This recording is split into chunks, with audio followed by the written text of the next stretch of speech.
Guys, kenapa kata-kata gaul bisa mati? Dulu sekali orang bilang asoy untuk menggambarkan sesuatu yang menyenangkan, yang asik guys. Tapi sekarang asoy tampaknya tidak pernah dipakai lagi. Dan sudah sering diganti dengan kata-kata yang mirip seperti itu, yang artinya seperti kira-kira kokil, pecah, mantul, seperti itu guys. Nah, dalam bahasa Inggris itu pun terjadi. Kalau orang Inggris modern ini mengatakan that's groovy man, itu orang lain akan batin, ini orang kok kayaknya jadul amat ya. Terus membayangkan generasi tahun 70-an, era hippie gitu guys, yang penuh dengan pakaian warna-warni, kayak bicara yang old school. Kira-kira gitu nih guys. Kalau dulu orang bilang that's groovy, sekarang mungkin orang akan bilang that's cool, that's fire, that's sick, atau that's lit. Jadi bahasa itu seperti organisme sosial guys. Ada kata yang lahir, dikasih nama, ada kata yang berkembang, populer, lalu perlahan kata itu menghilang dan tidak lagi dipakai.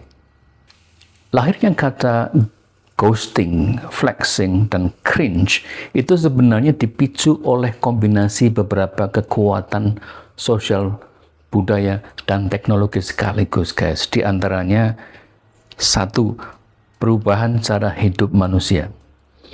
Bahasa selalu menciptakan kata baru ketika manusia mengalami pengalaman sosial baru. Contohnya, ghosting. Dulu orang juga bisa menghilang dari hubungan, tetapi saat itu kan belum ada WhatsApp, belum ada budaya online dating, belum ada komunikasi digital yang intensif. Nah, sekarang orang bisa chatting tiap hari, orang bisa tiba-tiba muncul, tiba-tiba menghilang total. Nah, karena fenomenanya terjadi secara umum, masyarakat merasa perlu untuk menamai peristiwa itu dengan ghosting, guys.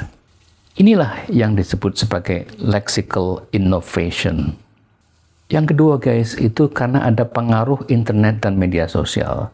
Internet itu mempercepat penyebaran slang secara ekstrim. Dulu slang menyebar dari kota ke kota, dari sekolah ke sekolah, lewat TV atau musik.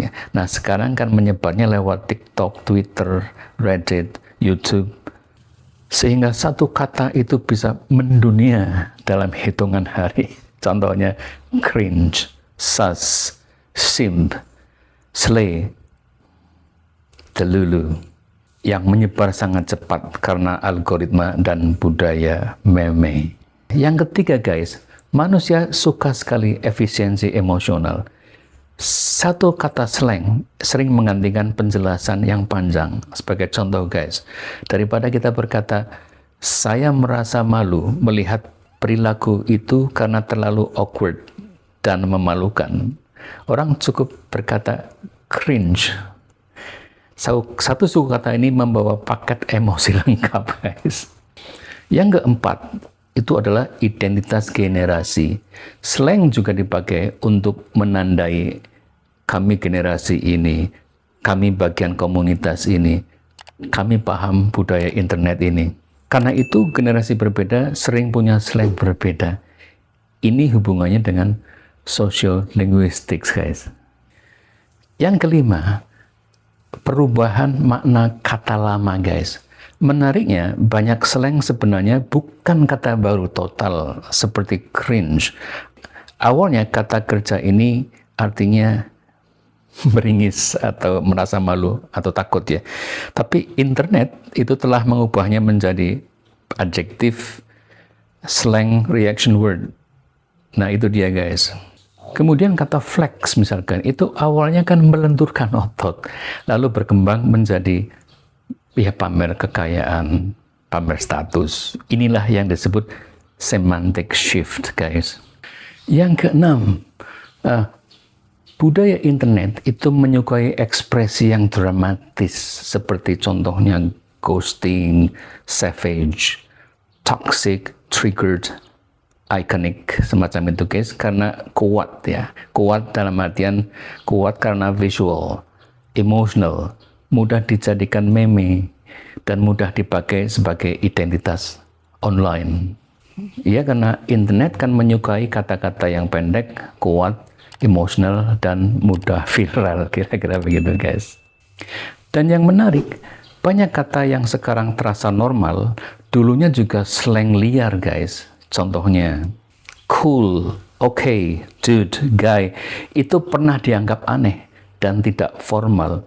Jadi bukan tidak mungkin dalam 20-30 tahun yang akan datang, ghosting atau cringe juga akan terasa seperti asoy sekarang ini guys.